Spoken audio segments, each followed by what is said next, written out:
Welcome to this session of OpenMentor.net. In this session, we are going to see for loops and while loops. Let us look at this array definition. We have created a fruits array with apple, banana, cherry, grapes and mango. Now what we are doing is we are printing all the elements one by one through separate document writes. So let me go and then execute this. It prints each element of that particular array. So if the array has 100 elements, I may have to use 100 such document writes if we use this model. Instead, we are going to have a different way of writing it through the loops. Let us do that. If you see here, we are using a for loop pretty much like C syntax. I is equal to 0, the initiation of a variable. The condition, as long as this condition is true, this loop will get executed. Then the increment of that particular loop counter. So this I will start from 0, it will end at 4. Once it reaches 5, it will come out of this loop. Now we are writing documents.write fruits of I rather than a hard-coded number like 0 or 1. We are writing I. Let us go ahead and then execute this one. Let me refresh the screen. The effect is exactly the same. So whether you do individual writes or not, suppose I include one more cranberry, okay. So if I include that and then change it to just 5. Now let us go and then refresh the screen. Now cranberry also just gets printed. So this is the easiest way. Rather than so many lines of code, you have got just 2 lines of code to achieve the same purpose, and this is more generic.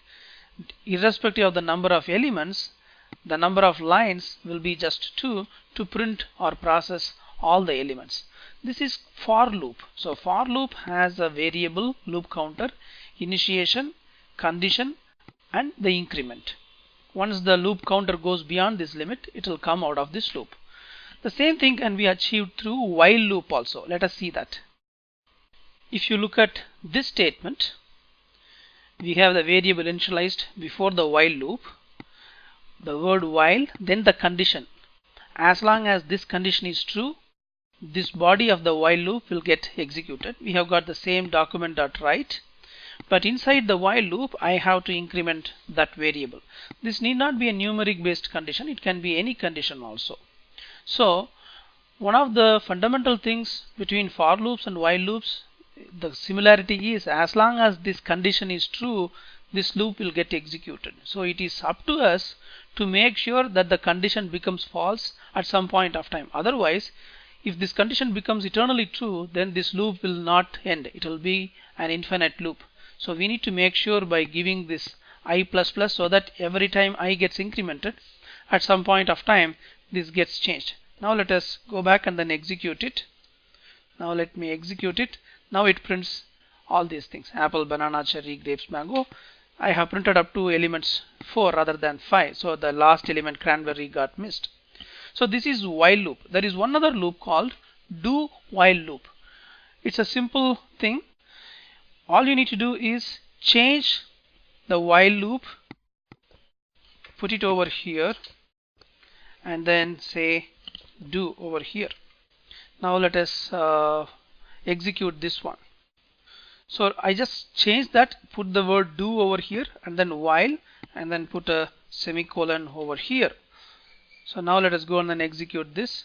The effect is exactly the same. But the basic difference between while and the do while loop, in while loop, first this condition is executed. If assume that this is over here, the condition is executed and the body is executed next. Whereas in do while loop, first the body gets executed irrespective of whether the condition is true or not. So at least you are guaranteed of one execution of this loop.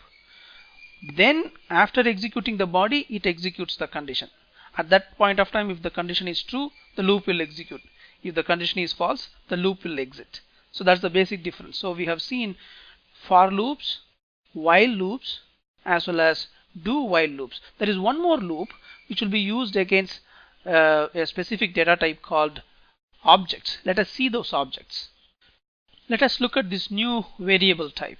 Now I have got a variable called person. Now I say the type of that variable is object. Previously we have done for number, string. Now we say object.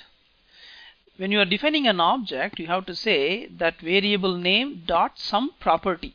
So this is called property of an object. So the person has a property called first name, another property called age. So you have to use the dot for specifying the object dot property. So the way it will look is object dot property. If you are familiar with C language structures, this is pretty similar to that. So there is a name of the object, there is a property of that object, then you assign a value to that object. When you want to print it, you use the same way, person dot first name, person dot age. You can have n number of properties also. Let us execute this. Now it says John and 23. So if you use an object has got properties within that. Now if you define an array of objects, what will happen? Let us see that. Look at this looping structure. We have used for, we have said x in person. We have not defined for each property within this person object. We have simply said for x in person. This is applicable only for objects. Now we have said document.write person of x. It's almost you treat this person as an array. Within that, this is the first element, second element, third element, fourth element, and this x for each attribute, basically for each property or attribute, you iterate through the person object. So the object itself is internally treated as an array, and each property is nothing but an array item. So the syntax, we have not said document.write person.x. We have simply said person within square brackets x. So it's almost array syntax. So what we have done is, instead of writing each property separately, we have simply used an elegant for loop for x in person, that object, write that person of x. Now let us go ahead and then execute this, see what happens. Now it says for each, it has taken each property, name, age, date of birth, and then this phone number. So this is something like, don't worry about this is 1973 and today is 2013. I have simply given some value, so it's not just the exact values that you have to subtract from current dates.